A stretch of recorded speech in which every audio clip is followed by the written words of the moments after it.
আসসালামু আলাইকুম। আপনারা সবাই কেমন আছেন? এই তো আমি প্রতিদিনের মতো আজকেও আপনাদের সাথে আমার ডেইলি ব্লগ শেয়ার করতেছি। তো চলেন কি রান্না করি। এই তো আমি কুমড়া শাক সুন্দর করে কেটে ধুয়ে নিয়েছি। তারপরে হচ্ছে কাঁঠালের বিচি দিয়ে কুমড়া শাক রান্না করব। এর জন্য এই তো আমি হচ্ছে সুন্দর করে এটা বিচিটা কেটে নেওয়ার পরে 2 ঘন্টা আগে ভিজিয়ে রাখছি। এখন 2 ঘন্টা হয়ে গেছে। আর হচ্ছে এদিকে মাছ ফ্রিজ থেকে বের করে ভিজিয়ে রাখছি। আজকেও মাছ রান্না করব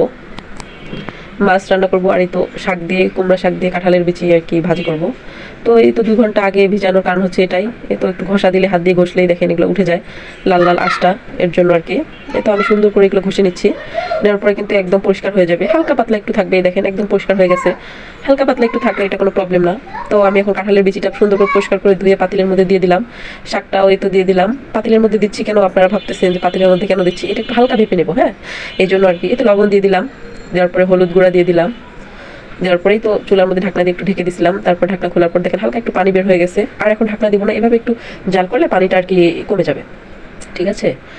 তারপরে এই তো হচ্ছে হয়ে গেছে। এরপরে হচ্ছে আমি এখন ফোড়ন দেওয়ার জন্য এদিকে পেঁয়াজ মরিচ এগুলো হচ্ছে ভেজে নিচ্ছি। নেওয়ার পরে শাকটা এখানে দিয়ে দিব। এই তরকারিটা গ্রামে অনেক রান্না করে, হ্যাঁ, আমার মায়ের আগে অনেক রান্না করতো, আমার কাছে অনেক ভালো লাগে। এর জন্য কাঁঠাল আনার পরে ভাবতেছি রান্নাটা একবার করে খেয়ে খাই আর কি। আমার কাছে অনেক ভালো লাগে। আমি তো গরম গরম ভাতের সাথে শাকভাজি দিয়ে ভাত খেয়ে ফেলছি, আর মাছ তরকারি তো নেই নাই। আমার কাছে এত মজা লাগছে। আপনারা একবার ট্রাই করতে পারেন। আল্লাহ হাফেজ।